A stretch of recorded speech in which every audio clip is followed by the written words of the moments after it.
My pleasure to introduce the first speaker today. This is Andrej Bauer from Ljubljana, and he speaks about arithmetic spaces separable in function realizability. Thank you. Actually, it seems like my title has changed because it's now please keep doors and windows shut. Axiom of unique choice. I couldn't figure out what this is. To be announced. To be announced? The axiom of choice? Yes. Oh, okay. Unique. It's unique because it has a band. Yeah. Yes. So I'm going to, I should turn this off somehow. How do I turn it off? The display, because I'm moving it like the backwards. Pleasure, ask me. Yeah.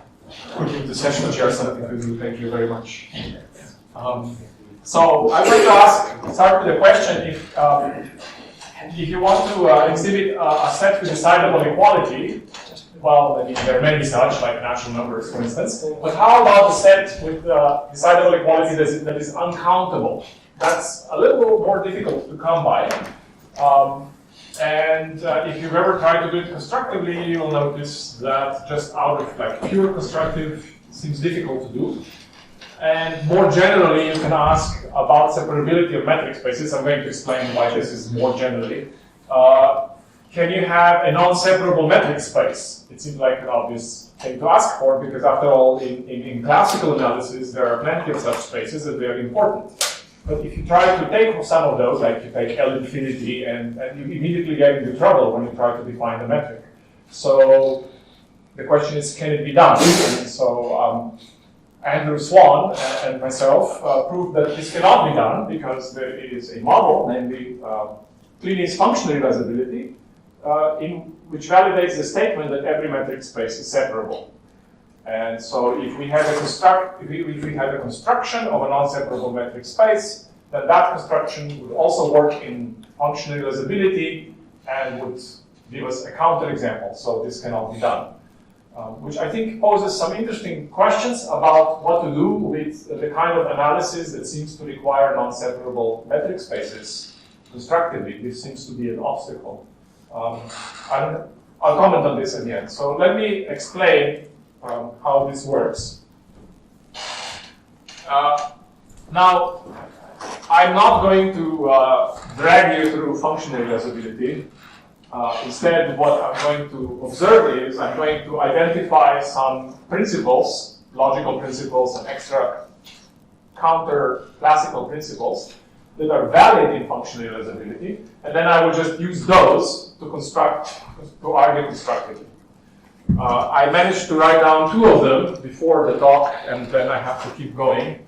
So the first one is, so since it's function realizability, right? So what we expect? Well, function realizability is a model where you get Brouwerian principles. So here they are, but I need them in a slightly modified version. So the first one is extended function choice. So first of all, function choice just says usual functions choice would be when this S is just the space of all functions. So take some subset of functions from n to the n and make sure it's not stable. So not stable means that not alpha is in S implies alpha is in S. So not stable, just whenever I say not stable means not double negation closed. So take a double negation closed subset of the bare space. Then if you have a total relation rho on it, there is a choice function. That's the first one I need. It is more common to state this just for the entire n to the n, but I need this one, and this one is realized in function realizability. And then similarly, the next one is the continuity principle. So one way to state the continuity principle is the usual one is that every type 2 functional, so every function from n to the n to n is continuous, but I need this again for not stable subsets of n to the n. So if S is a not stable subset of n to the n, then, by the way, n to the n is it's a complete metric space. Yes? When you write the function, what do you mean there? Which one? This one? No, even before. Like, this is not very clear here. It's No, supposed to be okay. x to the s here, maybe. We understood. Yeah. What is the function there? So I'm in a topos. So a function is going to be just, so I don't know what you're asking me exactly, but it's going to be extensional and so on. It's whatever the topos realizes. It's a total single valued relation. Yes, it's a total single valued relation, yes. There's a projection between functions and total single valued relations.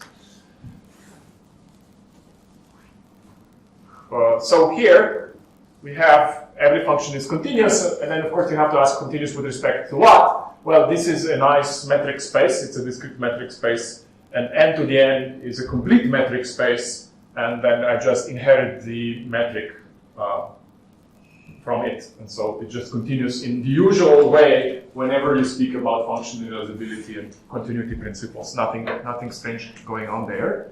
I think I picked the wrong one. This means uniformly continuous? No, pointwise continuous. Epsilon delta continuous at every point.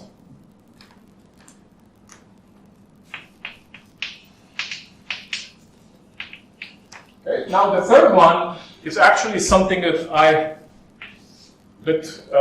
Andrew and I extracted from the construction. We had this nasty construction and we're trying to make it nicer. And I would be very much interested in hearing if somebody has encountered this one before.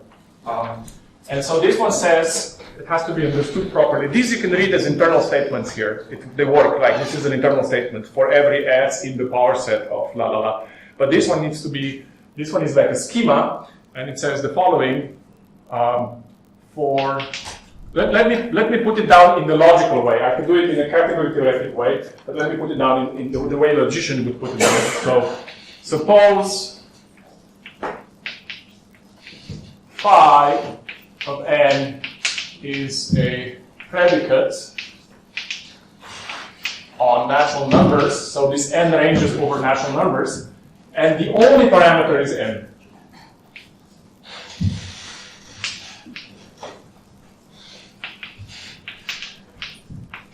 Ranging over the natural numbers. I'm displaying all parameters here. Then, excluded middle holds for phi.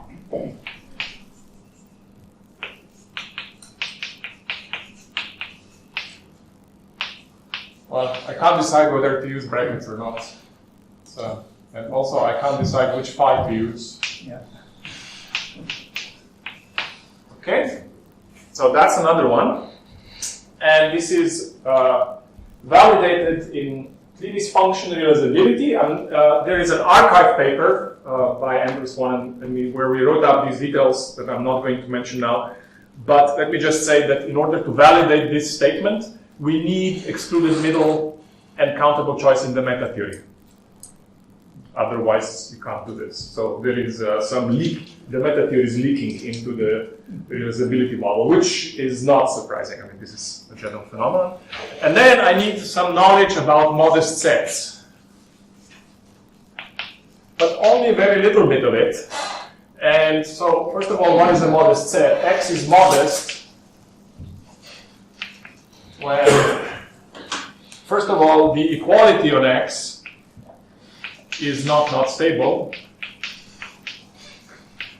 And now this is going to be weird. The X is, so there's some category theory I can't avoid here. X is orthogonal to nabla 2. And let me again, nabla 2, I don't want to explain nabla 2, so I will write here something else, but it's not going to make things clearer at all, but it will just seemingly seem better.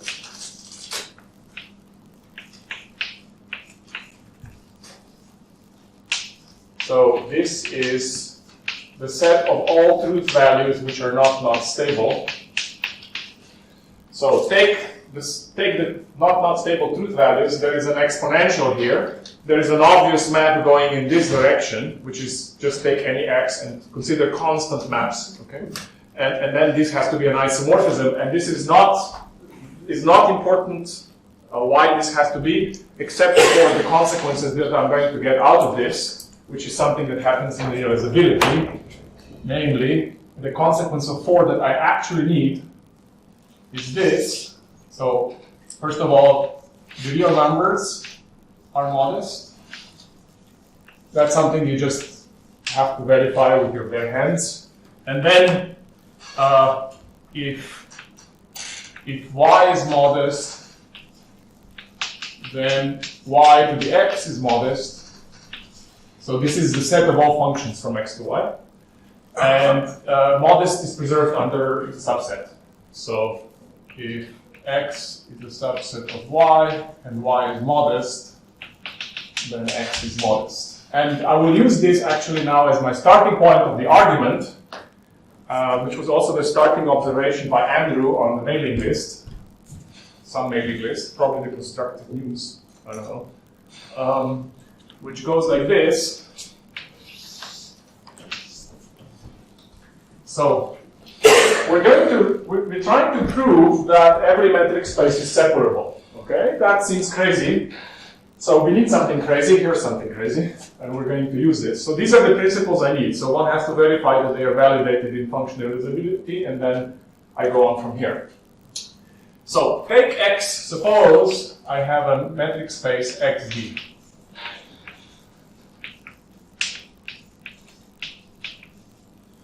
Then this metric D maps from X to the X to R.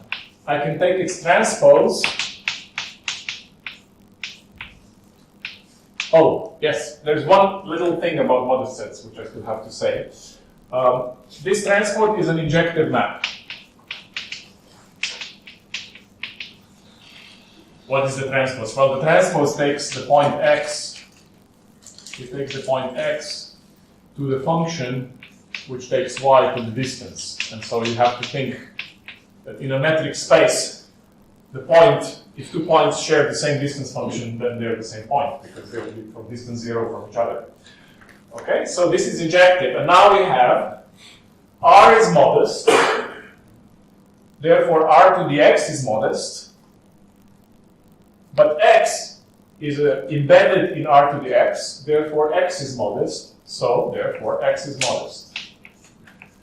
Now, the point of this is that in function realizability, you can show that every modest set is, that's the last bit I didn't mention, is a subquotient of n to the n by a not stable equivalence relation on a not stable subobject. So, what does that mean?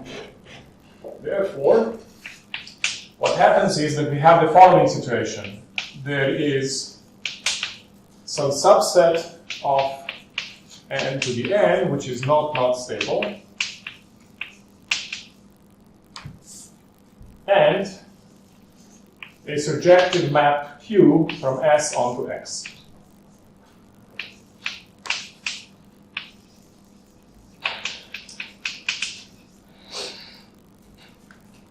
If you're familiar with type 2 effectivity, then this should sound familiar once it gets decoded, because what it says is that if you have a metric space, it has a bare space representation. But it's kind of vacuous because type 2 effectivity usually only works with modest sets which have this property anyway. So what I'm doing in this first step of my argument is I'm just bringing everything down to modest sets. And so that's why, and then I want to go on. Yes? What is capital omega in the definition? Yes. This is the set of all truth values, or in the topos, it's the subobject classifier. It is also isomorphic to the power set of a single number. You're sure you would like to go to the set? Yeah, because I'm in a topos. But by the way, this is irrelevant because I can describe this object in the functional realizability in another way and completely sidestep questions about topos. And so it's irrelevant. It's not a real issue. Yes? When you say x is modest, the equality now with x is the sum of 1 to the x. It's not the initial equality. No, it's the same equality. Right? Because when you have a metric space, the metric and equality, there is one axiom for the metric which connects equality of x with the metric. It says that 2 points in x are equal if and only if they are distance 0. So already the definition of the metric space is connecting equality on the real numbers with equality of the points. So I'm not changing anything. So this isomorphism? Do you have it because you have the uniformity principle for? No, well, I'm just in a topos. It's just generally true in any topos. The power set of the singleton is the object. No. I mean x to the big omega on top of Oh, you can read this. This is a uniformity. This is a kind of uniformity principle. Yes. Yeah, okay. Yeah. Exactly. Yes. Or the other way around, you can say that by uniformity you have that the natural numbers are more. Sure, yes. So the more common one is that the natural numbers are uniform, but there it goes. But I'm just, you can define that for general. Okay, this is the one I want. So and then this really should be nabla 2, by the way, right? So this thing is also called nabla 2. Okay, so now I'm somewhere. So I started with an arbitrary metric space. At this point, I know that it's a quotient of a subset of the bare space. So the idea you might have is this. Well, if I could show that S is separable, right, then maybe I can show that X is separable. And that's exactly what we're going to do, but let's be a little bit careful. We did not assume that Q is continuous.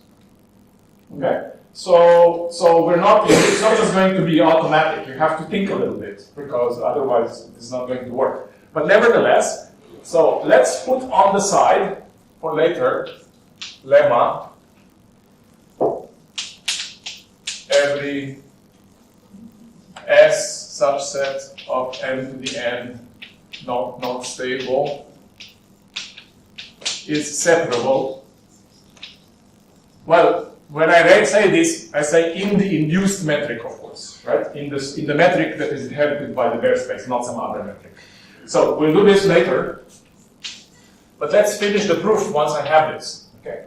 So if I have this, then I have S. Go up a little bit. So finish the proof.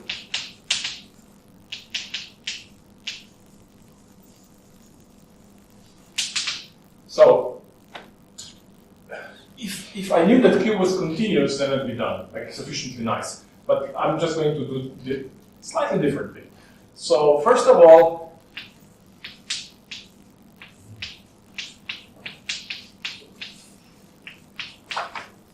I have here Q cross Q, and I have here the metric.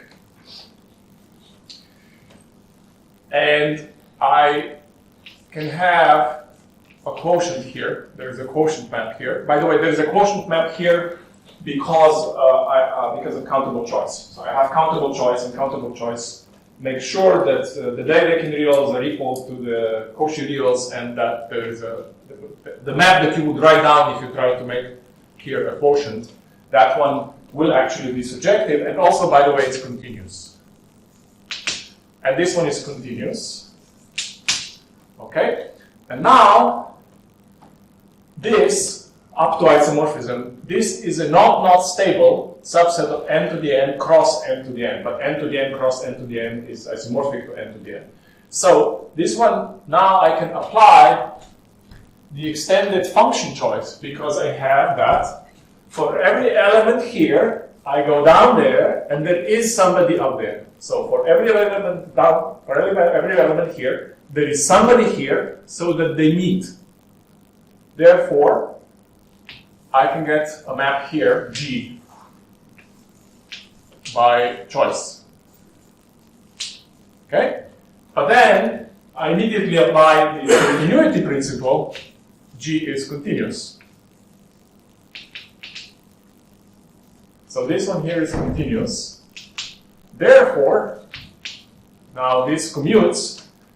This composition equals that composition. This composition is the composition of two continuous maps.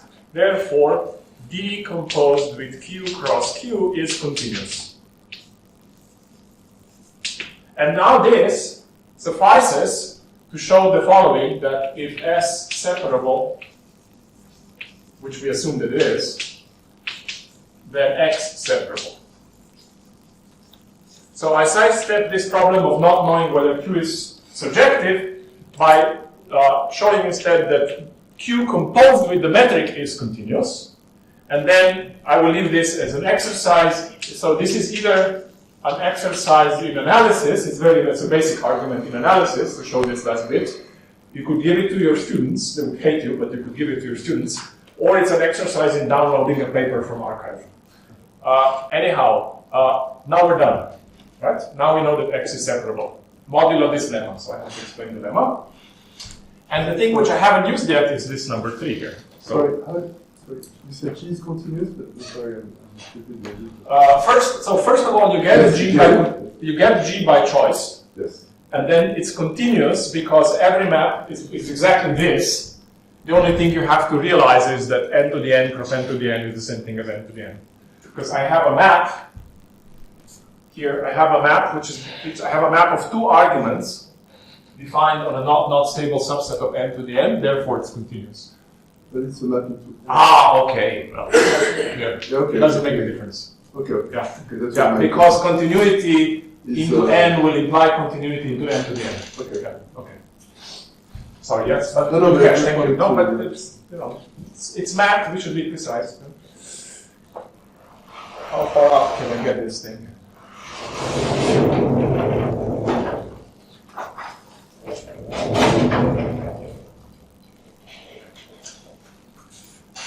Yes, so we need the lemma.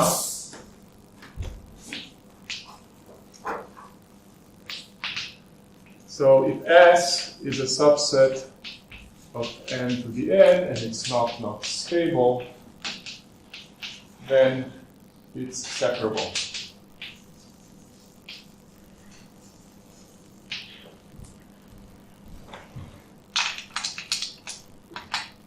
Okay, so how would you attack this? Well, so first of all, n to the n is separable.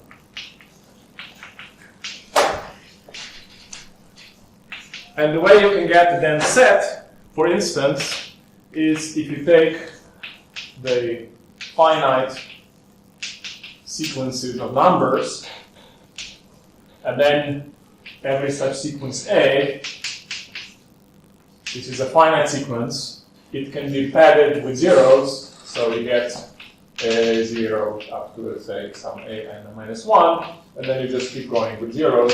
This is going to form a dense set, countable dense set in the bare space. And so, if you still try this on students or on yourself, you're going to say, well, this is n to the n, here's my S, I want it to be separable, but I already have a nice separable, let's make it a little bit thicker. I already have a nice dense set. So I would kind of like to reuse the same set. The only problem is that S might be avoiding your dense set. And so what you then say, how about if we try to, for each point in my dense set, let's try to move it in. Let's try to make sure that when I have these points from my dense set, namely these ones, that then nearby there are some elements of S. That's what I want. If I could just, and maybe the ones that are far away, if it's far away, I just throw it away, okay? If it's far away, I don't bother. But if it's somehow close enough, I want to move it a little bit. Now, this sounds very bad, because this sounds highly non-constructive. I'll be just moving stuff around arbitrarily, right?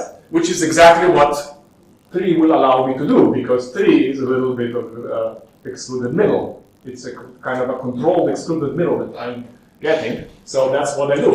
So what I do is this. I just need the correct predicate. Okay, so the predicate is, so let's have, by the way, n is isomorphic, so the set of finite sequences is isomorphic to the set of numbers. So I can apply number 3 also when instead of the natural numbers I have sequences. So define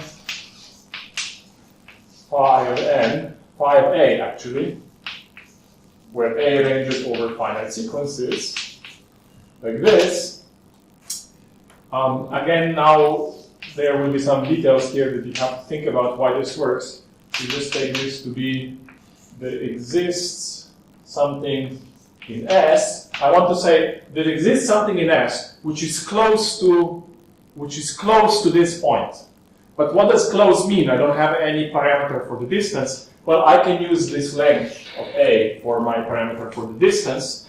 So let this be length of the sequence. Then I say, well, there exists an alpha such that the distance in the bare space between A padded with zeros and alpha is less than 2 to the minus A.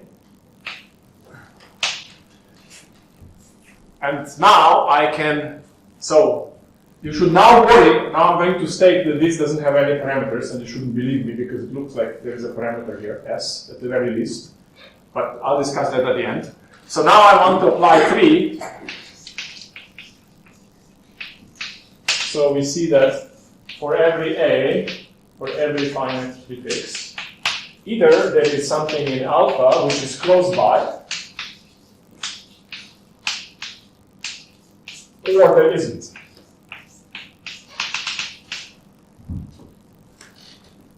But now I can use number choice.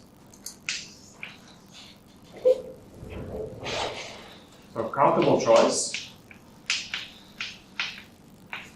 And that will give me a function, a choice function, which for every n star, you will either say, yep, there's something in here, and it will give me one of these, or it will say, nope, we're too far away, we are in the other case.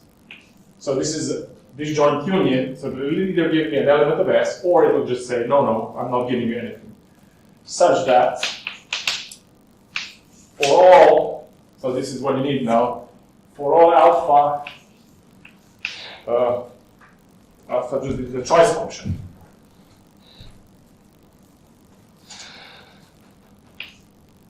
Do I need to write it? Sure, I'll write it. For all alpha in n star, if there is something nearby,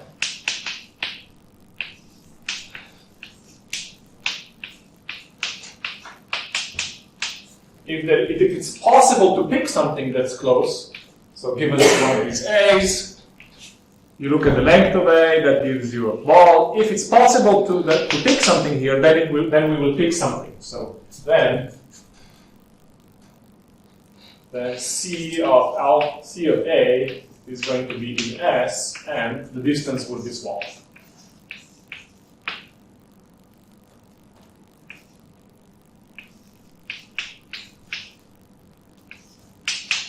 And once you have this, it's easy to show that S is separable, because now, once you have this, it's easy to see that C enumerates a dense countable set.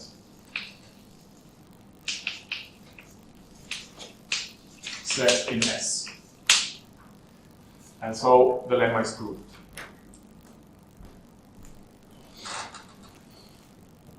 We have also generalized this, and it's all written just in the archive paper, to every T0 space is separable, where you have to understand this T0 space in the sense of synthetic topology. And I'm not going to display, I'm just going to state this, but I don't have the time to do it, to say what it is. Synthetic topology with respect to the Rossolini dominance.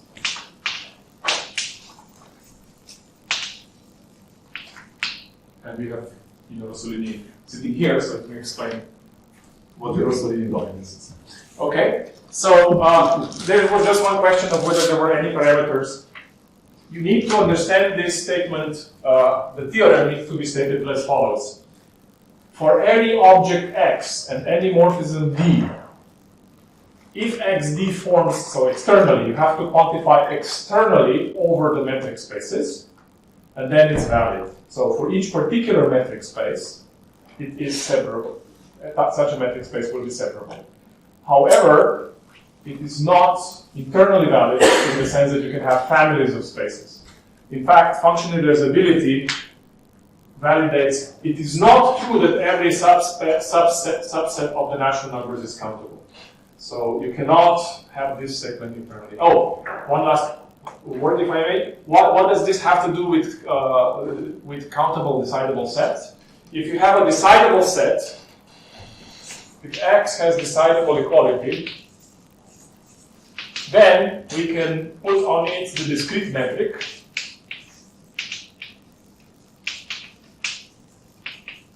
because you have decidable equality, you can say, well, the distance between any 2 points is 1 or 0, depending on whether they're equal or not equal.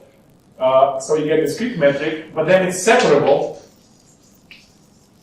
So it contains a dense countable subset, but a dense countable subset of a discrete space is the entire space. So this is going to be countable. So therefore countable. So that really is a generalization of the original question. Thank you.